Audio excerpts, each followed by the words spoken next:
If you want to grow your carpet cleaning business, then stick around and watch the rest of this video. I'm Ruben with BookCleaningJobs.com, and we help carpet cleaners book more jobs.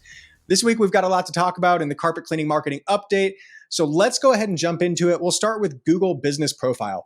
Google has issued new guidelines for Google Business Profile posts, and they've said no more duplicate photos, no more duplicate videos, no more duplicate posts, and stop putting a logo on every single image that you upload to your Google Business Profile.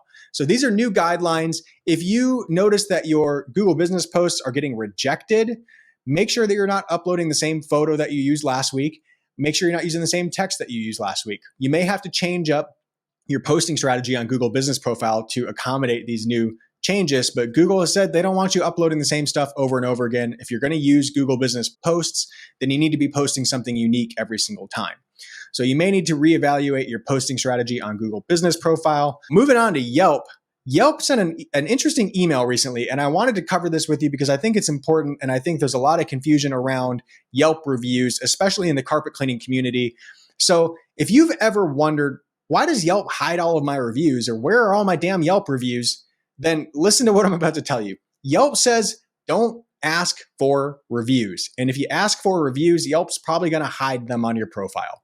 So here's an email that Yelp sent to me just recently. Subject line, why you shouldn't ask for reviews. And then I'll just read you this little snippet from the email here. Yelp says there's a lot of mixed info out there, so we wanted to provide some clarity. Yelp's policies prohibit soliciting reviews from anyone. When asked to write a review by a business, a customer may feel pressure or influence to positively inflate their rating compared to somebody who was inspired to write a review on their own.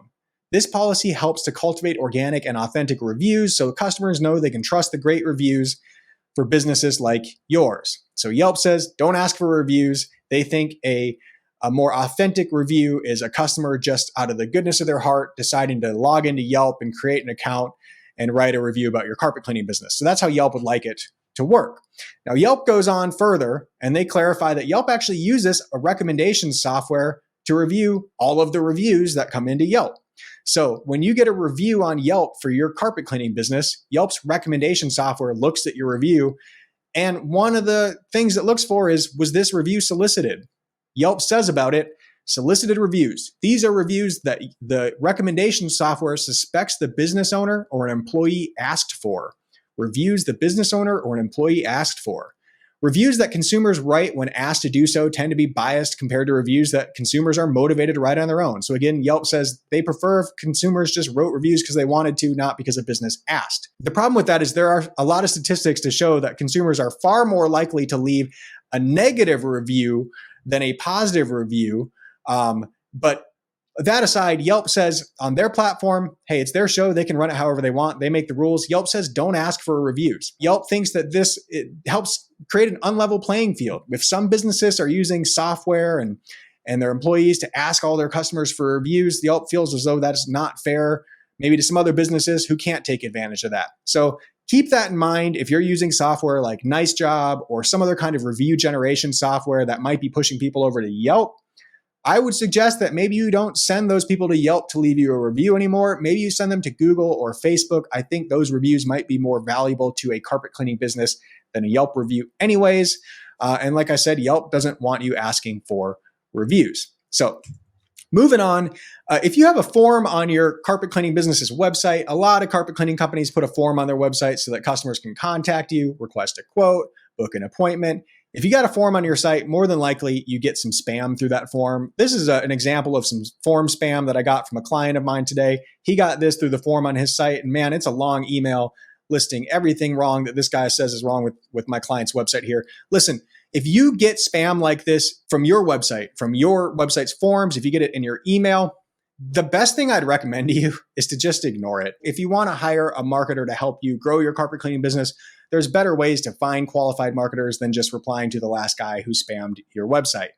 If you've gotten any value at all out of this video, do me a favor, please hit the thumbs up button to like this video. And if you're serious about growing your carpet cleaning business in the next year, then hit subscribe too. By the way, if you haven't watched part 2 of my local service ads masterclass for carpet cleaners, I just released that video earlier this week. It's on my YouTube channel now. I'll link to it so that you can find it easily. In part 1, I explained what the Google Guaranteed or Google Local Service Ads program is, how you can get your carpet cleaning business qualified for it, and how you can start getting ready to book phone calls straight from Google. In part 2, I'm actually going to take you inside of a local service ads dashboard and show you how to maximize the number of bookings that you get from the local service ads program. If you haven't watched that video, it's live on my channel now. Go and check it out. And by the way, if you're still confused about how all this stuff fits together, Google business profile, Google local service ads, Yelp, all that stuff. If you just wish somebody would give you a roadmap or a cheat sheet, then head over to bookcleaningjobs.com/cheat sheet to get a copy of the marketing cheat sheet for carpet cleaners. Inside, you're going to find a complete plan to grow your carpet cleaning business online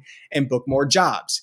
Consider this your roadmap to success. It's going to help you figure out what you should tackle first when it comes to your website, social media, Google, Facebook, SEO, paid ads, and more. So head on over to bookcleaningjobs.com/cheat sheet to get your free copy of the carpet cleaning marketing cheat sheet. That's it for this week. I hope you learned something. I'll see you next time.